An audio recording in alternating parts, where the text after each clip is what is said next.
Hello বন্ধুরা, welcome back to my YouTube channel. আজকের ভিডিওতে রিপেয়ারিং করে দেখাবো কিভাবে আপনারা বাড়িতে এই ধরনের যে এলইডি বাল্বগুলি আছে, যেগুলি ইউজ অ্যান্ড থ্রো অনেকে মনে করেন যে এই সমস্ত এলইডি লাইটগুলি রিপেয়ারিং করা সম্ভব না কিংবা রিপেয়ারিং হয় না, এই লাইটকে আজকে রিপেয়ারিং করে দেখাবো। আমরা প্রথমে লাইটটি নিয়ে দেখছি যে লাইটটি হচ্ছে একটি 12 ওয়াটের ওরিয়েন্ট কোম্পানির একটি এলইডি বাল্ব। এলইডি বাল্বগুলি প্রথম অবস্থায় দেখে আমি কি করছি, হোল্ডারের সঙ্গে যুক্ত করছি। দেখুন, হোল্ডারের সাথে যুক্ত করে হোল্ডারের যে তার দুটি আছে সেটি আমি এবার সকেটে ইউজ করব। কারণ কি, এর মধ্যে ইলেকট্রিক কানেকশন বা এর মধ্যে কারেন্ট না দিলে তো এটি চলবে না। যার কারণে আমি কি করছি, দুটি তারের সাহায্যে আমি যখন এর মধ্যে পাওয়ার দিচ্ছি তখন এই লাইটটি কোনোভাবে চলছে, এটি চলছে না। এবার আমরা কি করব, প্রথম অবস্থায় লাইটটিকে আমরা সামনের দিকে চাপ দিতেই দেখুন লাইটটি খুলে গিয়েছে। লাইটটা খুলে যেতেই দেখুন এখানেতে যে সামনে যে এলইডি লাইট আছে সেখানে 12টি এলইডি লাইট আছে। প্রথম অবস্থায় বলে রাখি, এই লাইটের দুটি মেন পার্ট আছে। একটি হচ্ছে সামনে যে এলইডি লাইটগুলি দেখতে পাচ্ছেন, এই হচ্ছে এলইডির পার্ট। আরেকটি পার্ট যেটি আছে সেটি এই যে সিলিভারের যে অংশটি আছে এর ভিতরে এর মেন পাওয়ার সেকশনের যে বোর্ডটি আছে সেটি আছে। এবার এর মধ্যে দেখছি যে একটি লাইট, এলইডি লাইট এর মধ্যে খারাপ হয়ে গিয়ে কালো হয়ে গিয়েছে। মানে যতটা সম্ভব এলইডির সমস্যা কিংবা হয়তো এলইডি খারাপ হয়ে গেছে বলতে গেলে চলে, যে এলইডির সমস্যা। এলইডিটি চেঞ্জ করে দিলে এটি আগের অবস্থায় নতুন ভাবে চলবে।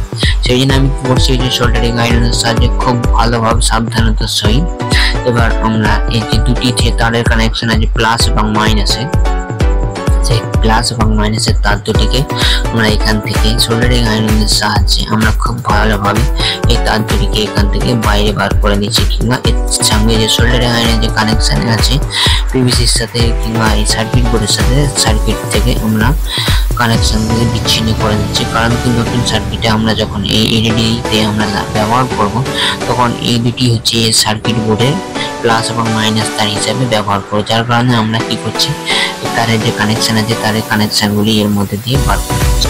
তারের কানেকশন দুটি বার করে নেওয়ার পর দেখুন এলইডি লাইটের সেটটিকে এরকম দেখাচ্ছে। যার ফলে আমি হচ্ছে একটি স্ক্রুড্রাইভারের সাহায্যে যে এলইডি লাইটটি লাগানো আছে, যাতে দুটি যে স্ক্রু যে তার আছে সেই তার দুটিকে আমরা এখানে স্ক্রু যে তার দুটি আছে স্ক্রুড্রাইভারের সাহায্যে যে দুটি স্ক্রু আছে লাগানো, সেই স্ক্রুড্রাইভারের সাহায্যে স্ক্রু দুটিকে ভালোভাবে খুলে নিচ্ছি। কারণ কি, এখানে আমরা নতুন যে এলইডি লাইটটি ব্যবহার করবো, যার জন্য আমরা এলইডি লাইটটিকে বার করে নিলাম। স্ক্রু দুটি খুলে নেওয়ার পর দেখি অটোমেটিক ভাবে এলইডি লাইটটি বাইরে বার হয়ে এসেছে। এলইডি লাইটটি বাইরে বার করে নেওয়ার পর এবারে দেখুন,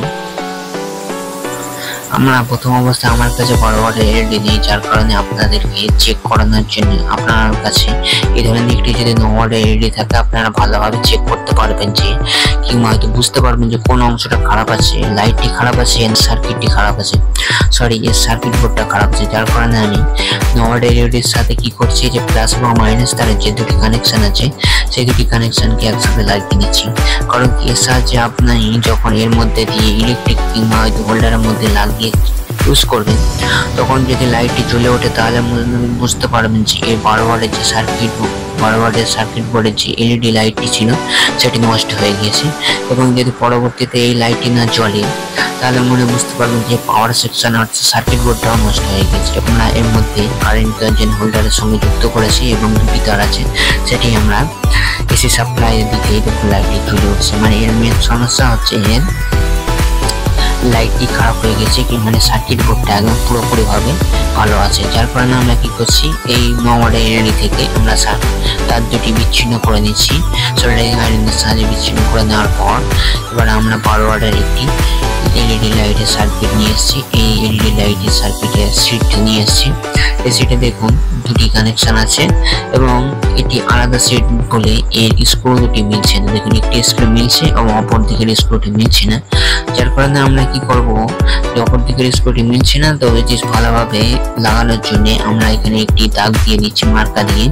কারণ কি, সব সিটে এলইডি একরকম হয় না, অনেক সিটে অনেক ডিজাইন, অনেক কোম্পানি আলাদা রকম এই ধরনের এলইডি সিট তৈরি করে, যার কারণে কি আলাদা রকমের এলইডি সিট হয়। এবার আমরা কি হচ্ছে যে মার্ক দিয়ে যে দাগ নিয়ে নিয়েছে সেখানে আরেকটি ছিদ্র করে নিয়েছি স্ক্রু লাগানোর জন্য।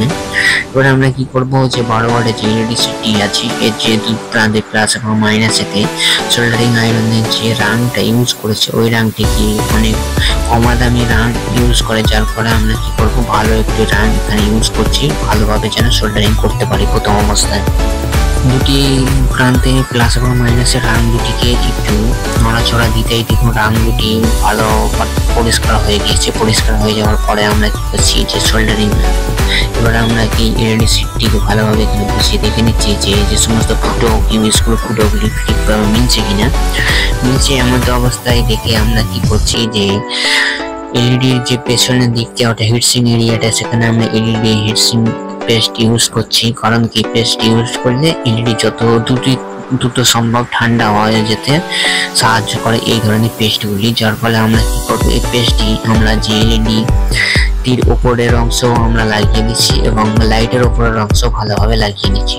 দুই জায়গায় ভালোভাবে লাগিয়ে নেওয়ার পর এবার আমরা কি করব, এবার আমরা লাগিয়ে নেওয়ার পর ভালোভাবে লাগিয়ে নিচ্ছি এদিক ওদিক করে লাগিয়ে নেওয়ার পর এবারে এলইডিটিকে এলইডি যে সিটটি ছিল এই এলইডি সিটটিকে বারবার সিটটিকে লাগিয়ে নিচ্ছি এই পেস্টের উপরে লাগিয়ে নেওয়ার পর এবার আমরা স্ক্রুটিকে প্রথম স্ক্রুটিকে লাগাচ্ছি এক প্রান্তে ছিদ্র অর্থাৎ স্ক্রুর যে অংশ ছিল জায়গাটি ছিল সেই জায়গায় একটি স্ক্রুকে লাগিয়ে ভালোভাবে স্ক্রুড্রাইভারের সাহায্যে স্ক্রুটাকে টাইট করে এঁটে নিচ্ছি এবং পরবর্তী যে স্ক্রুটি ছিল সেই স্ক্রুটিকে আরেকটি যে ছিদ্র করেছি আমরা সেই ছিদ্রের মাধ্যমে জায়গাতে ভালোভাবে স্ক্রুড্রাইভারের সাহায্যে টাইট করে দিচ্ছি, যেন কোনোভাবে এই ধরনের এলইডি সিটটি নড়াচড়া না যেন করে।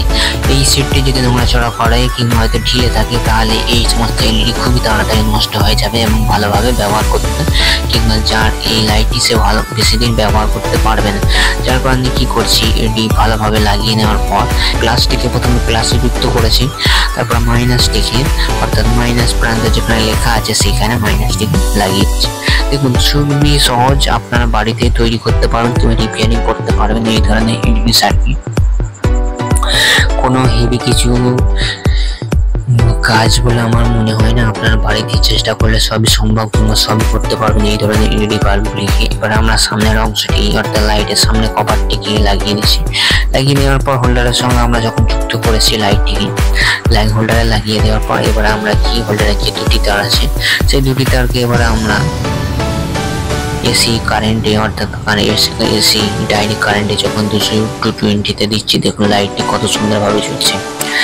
এরকমই ভাবে আপনারা বাড়িতে চেষ্টা করলে এই ধরনের 9 ওয়াটের যে এলইডি লাইটগুলি আছে আপনারা বাড়িতে ফেলে না দিয়ে রিপেয়ারিং করতে পারেন। কারণ এই ধরনের লাইট যদি একবার রিপেয়ারিং করেন অনেক দিন চলে, যদি 1 বছর 2 বছর ইউজ করতে পারবেন অনায়াসে। এবার যদি আবার যদি ফিরে নষ্ট হয়ে যায় আবার নষ্ট হয়ে যায় আপনারা পুনরায় এটিকে আবার নতুনভাবে রিপেয়ারিং করে বাড়িতে ইউজ করতে পারবেন, এটাই হচ্ছে মেন কথা। এবং এই সমস্ত যদি ছোটোখাটো রিপেয়ারিং আপনারা বাড়িতে রিপেয়ারিং করতে পারেন তারই জন্য এই ধরনের ভিডিওগুলি তৈরি করা। এই সমস্ত ভিডিও দেখে আপনারা খুবই সহজে বাড়িতেই এই ধরনের বাল্বগুলিকে রিপেয়ারিং করতে পারেন। তো ভিডিওটি এত পর্যন্ত। ভিডিওটি যদি ভালো থাকে প্লিজ লাইক এবং সাবস্ক্রাইব করে পাশে থাকবেন পরবর্তী ভিডিওর জন্য। আর এই চ্যানেলতে এই ধরনের টেক জাতীয় ভিডিও আমি আপলোড করে থাকি এবং তার যে ভিডিওটি এই পর্যন্তই রাখলাম। ধন্যবাদ। পুরো ভিডিওটি যদি আপনি দেখে থাকেন